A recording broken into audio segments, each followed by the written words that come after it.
I remember exactly when I realized that maps lie. Not out of malice, but out of habit. It was an ordinary night, screen on, cold coffee, when my eyes stopped on that gigantic white block at the top of the world. Silent, empty, distant. Greenland. Nothing seemed to happen there, and yet everything seemed to revolve around that place. The more I looked, the more uncomfortable I became, because sometimes the places that seem too far away are precisely where the decisions that most affect us are being made, without asking permission, without making a sound, and much less without warning. There's a strange kind of silence that comes with places no one is really looking at, not the peaceful kind, the kind that feels temporary, like someone holding their breath. Greenland lives inside that silence. For most of us, it exists as a white shape on a map. Too big, too cold, too far to feel real. A place you scroll past without thinking twice. No noise, no headlines, no urgency. Just ice, distance, and the assumption that nothing important happens there. But that assumption is exactly what makes it dangerous. Because while the world learned to ignore Greenland, Greenland slowly became impossible to ignore. Life there doesn't look like the conversations happening about it. People wake up, go to work, deal with weather that decides everything, raise families, complain about prices, laugh at the same small things people laugh at everywhere else.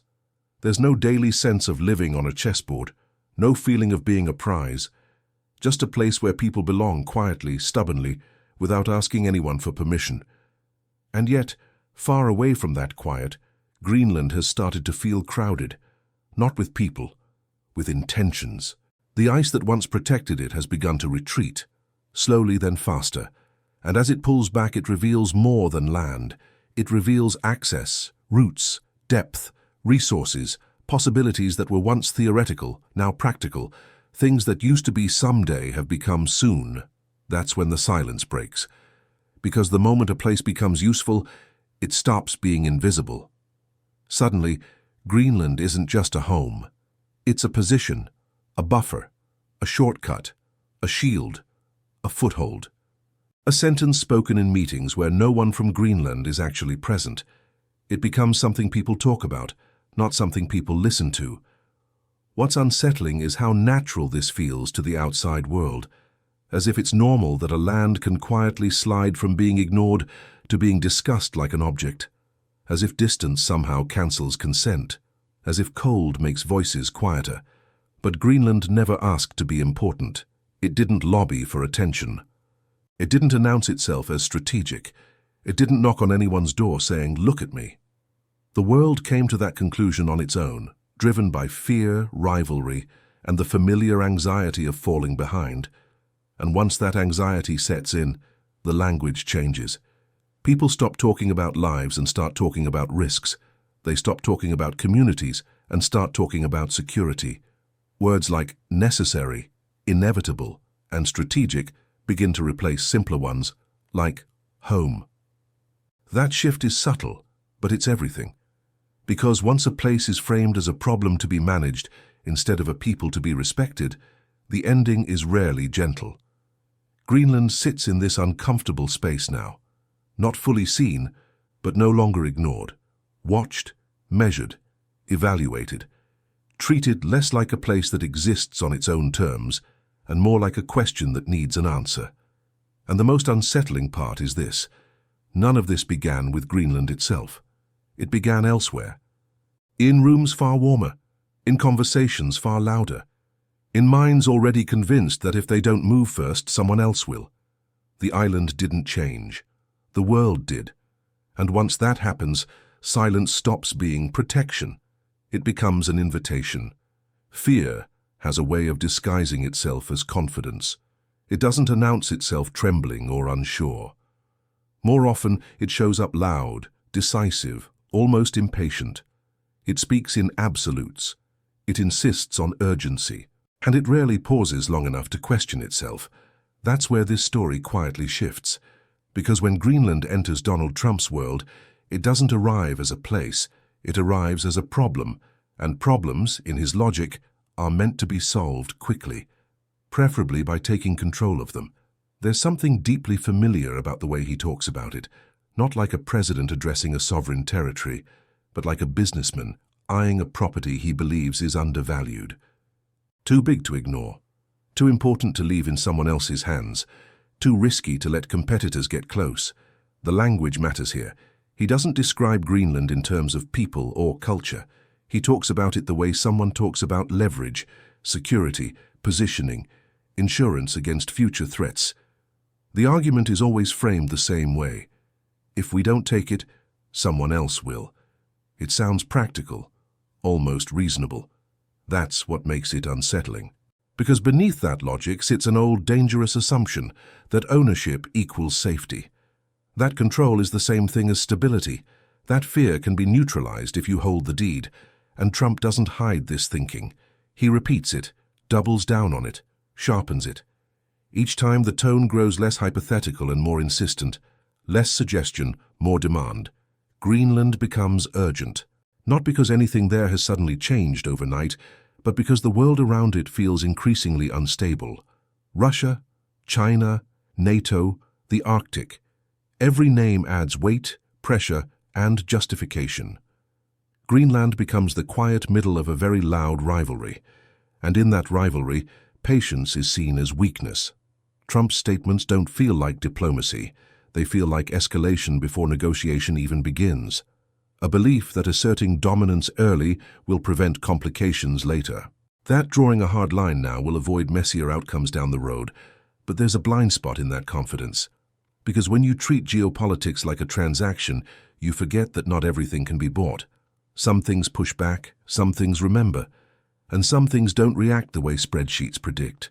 The more Trump insists, the more resistance grows, not just from Greenland or Denmark, but from allies who suddenly realize they're being spoken to the same way. Ultimatums have a way of echoing beyond their original target. What's striking is how little room there is in this logic for refusal. Greenland's opinion becomes an inconvenience.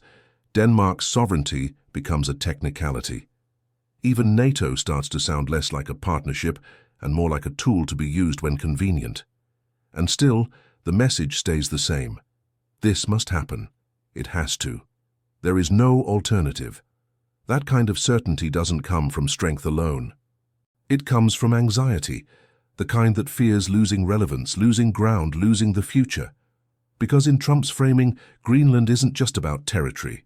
It's about not being outpaced, not being surprised, not waking up one day to discover that someone else moved first while you hesitated. Ownership becomes reassurance, but reassurance built on pressure rarely stays stable for long. And as this insistence grows louder, something else quietly begins to move in the background. Something that doesn't announce itself with press statements or social media posts. While one side talks about taking Greenland, another side starts demonstrating what taking initiative actually looks like. And the silence around Greenland begins to feel very different. Power doesn't always announce itself. Sometimes it just starts moving. While the conversation around Greenland grows louder in headlines and statements, something quieter begins to happen further north. No speeches, no declarations, just aircraft, fuel, distance, and time. The kind of actions that don't ask for attention but command it anyway. Russia doesn't rush into this story. It never really does. It waits, watches, measures the temperature of the moment, and when it moves it prefers demonstration over explanation.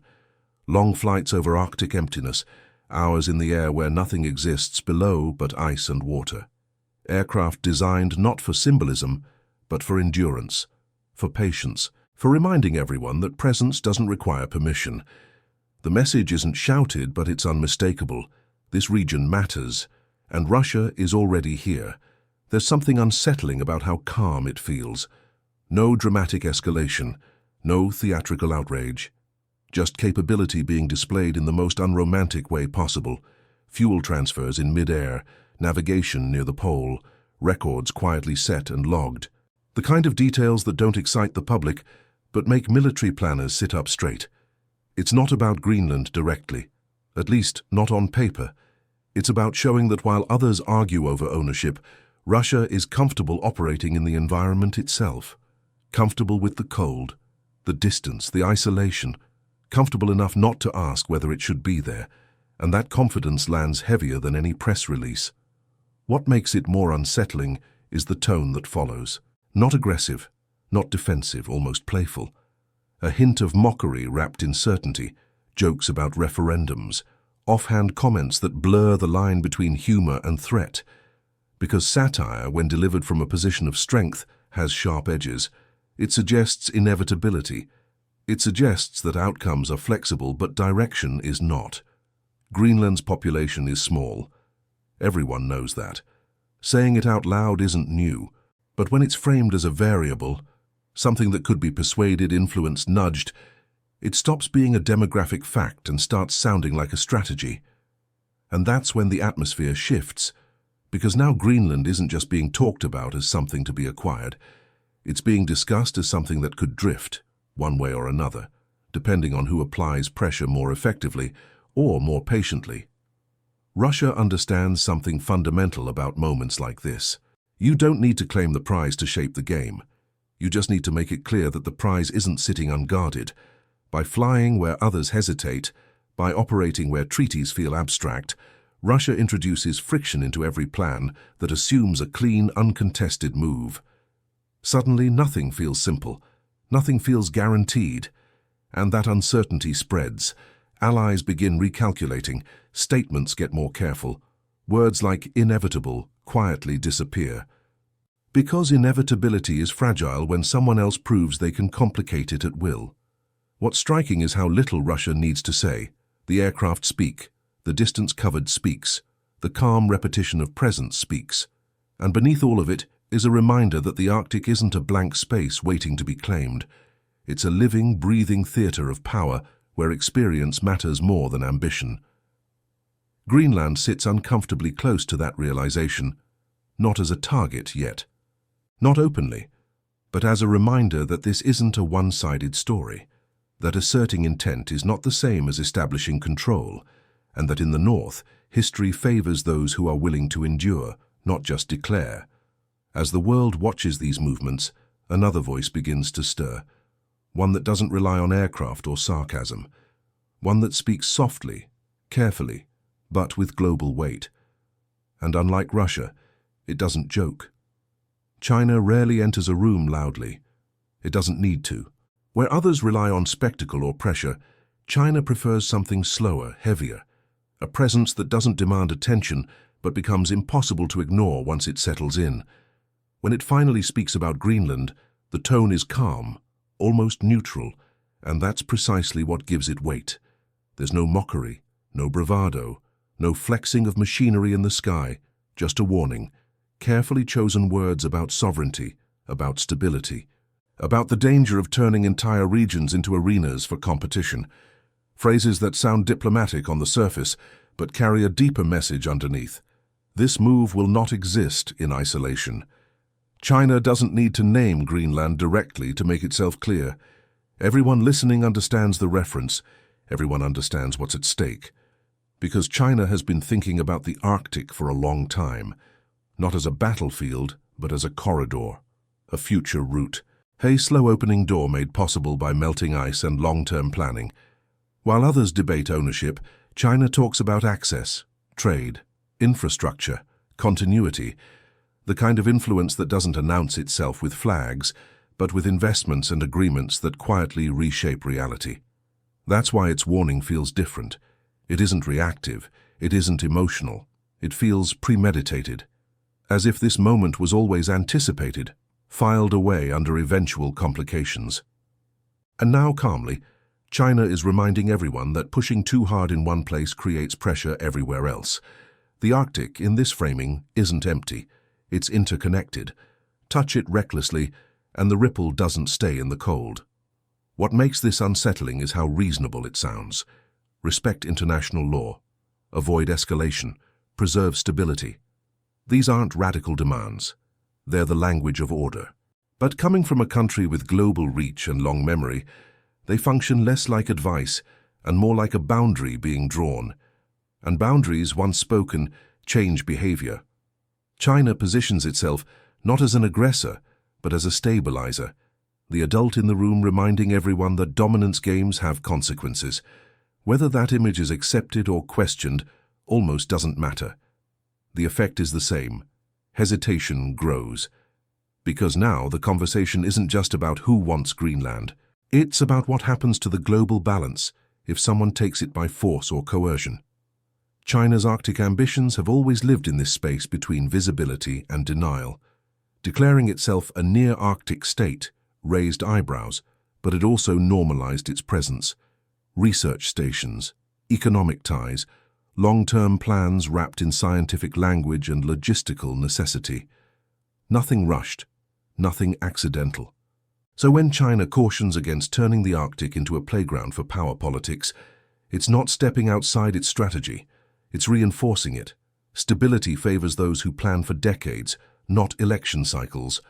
Greenland, once again, becomes a symbol rather than a speaker, a test case, a signal, a point on the map where restraint and ambition collide. What's striking is how different this feels from the previous movements. Russia moved to show strength. Trump spoke to assert control. China speaks to set limits. 3 approaches, 1 location. And suddenly Greenland feels less like a distant island and more like a pressure point holding multiple futures in tension at once. As these external forces recalibrate, another layer of the story begins to crack open, one that can't be managed from afar. Because beneath the warnings, the demonstrations, and the ambitions, there's a country that still exists on paper, in law, and in alliances, and it's starting to feel cornered. Pressure has a way of revealing fault lines. At first, Europe watches quietly, carefully. This isn't new territory for restraint. Statements are weighed. Words are chosen to calm rather than inflame. The assumption lingers that this, too, might pass. Another loud moment that fades once attention shifts elsewhere. But Greenland doesn't allow for distance, because for Europe, this isn't an abstract chess move on a faraway board. It's personal, historical, legal, emotional. Greenland may sit closer to North America on a map, but politically, culturally, and institutionally, it is tied to Europe through Denmark. That connection isn't symbolic, it's binding. And when that bond is questioned, silence becomes impossible. Denmark feels it first, not as panic but as disbelief. The idea that an ally would openly talk about taking territory, even hypothetically, cuts deeper than any external threat ever could. There's a kind of shock that comes when rules you thought were shared suddenly feel optional. Greenland has autonomy, yes, a strong voice of its own. But Denmark remains responsible for defense and foreign affairs, which means every statement, every implication, lands squarely in Copenhagen as well. And slowly the tone changes. What begins as concern hardens into resolve. Denmark increases its military presence, not as provocation, but as reassurance, to itself, to Greenland, to Europe. A signal that sovereignty is not negotiable, even when spoken about casually by powerful friends. That's when others step in, Sweden, Germany, the Nordic states. Voices that rarely move in unison begin aligning with unusual speed, not because they want confrontation, but because they recognize a precedent forming. If this is allowed, if territory can be pressured out of an ally under the banner of security, then nothing feels stable anymore. The language sharpens. Warnings about international law, about sovereignty, about what happens when strength replaces consent. These aren't anti-American statements, they're pro-order statements, a reminder that alliances are built on predictability, not dominance. And then there's NATO. The unspoken anxiety surfaces. What happens when the threat comes from inside the alliance? NATO was designed to deter external aggression, not manage internal coercion. Its strength depends on trust, the belief that no member will use force or even the threat of force against another. Once that belief cracks, everything built on top of it starts to wobble. European leaders understand this instinctively. That's why the reactions feel unusually blunt. Sanctions are mentioned. Military cooperation is questioned. Things that are normally unthinkable enter the conversation, not because anyone wants them, but because failing to mention them would signal weakness. Greenland becomes the line no one expected to draw. The irony is heavy. An alliance created to prevent domination now finds itself defending one of its own from a partner's ambition. The language of unity strains under the weight of reality. And through it all, Greenland keeps saying the same thing.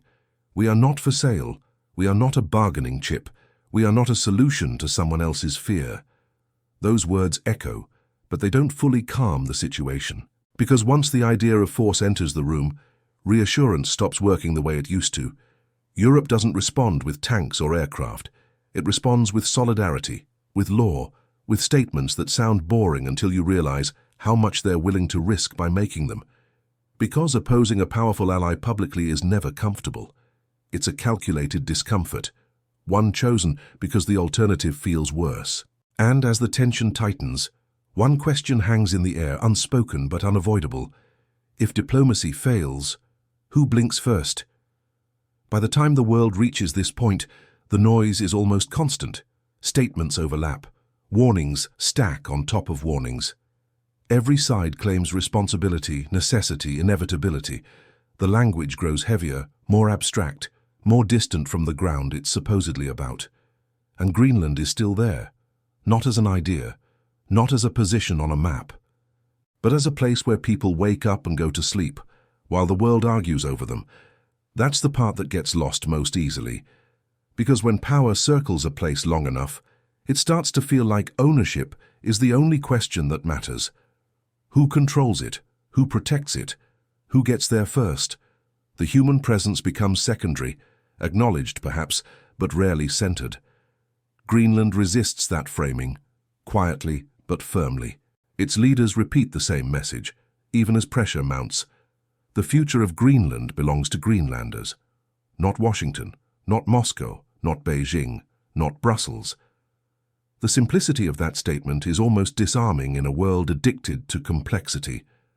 And maybe that's why it struggles to be heard. History has taught us how this usually goes. Places described as strategic rarely get to decide their own fate without a fight, sometimes a loud one, sometimes one that happens in boardrooms and treaties instead of streets. Consent is praised in theory, negotiated in practice, and bypassed when inconvenient. Greenland now sits at that familiar crossroads. The Arctic is no longer a frozen afterthought.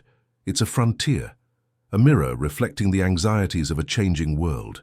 Climate shifts, power transitions, fear of being left behind. Greenland didn't cause those fears, but it has become a surface onto which they're projected.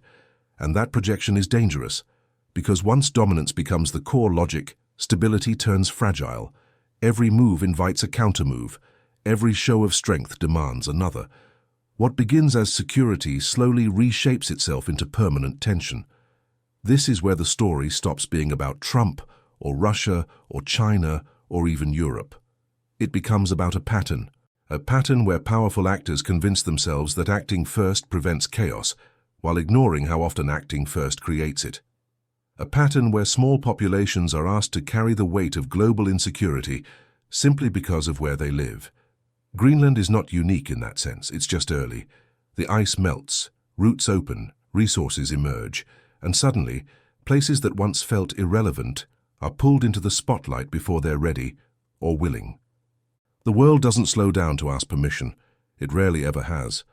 But there's still a choice being made here, not just about borders or alliances or military reach, but about whether the future is shaped through restraint or force, through listening or asserting, through shared rules or unilateral decisions. Greenland stands as a quiet test of that choice. If its voice is respected, it sets a precedent that power can pause. That dominance isn't inevitable. That stability doesn't require ownership.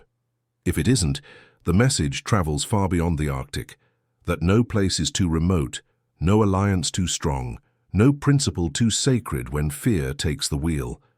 And maybe that's why this matters more than it first appears. Because the question was never really about who gets Greenland. It was always about what kind of world decides.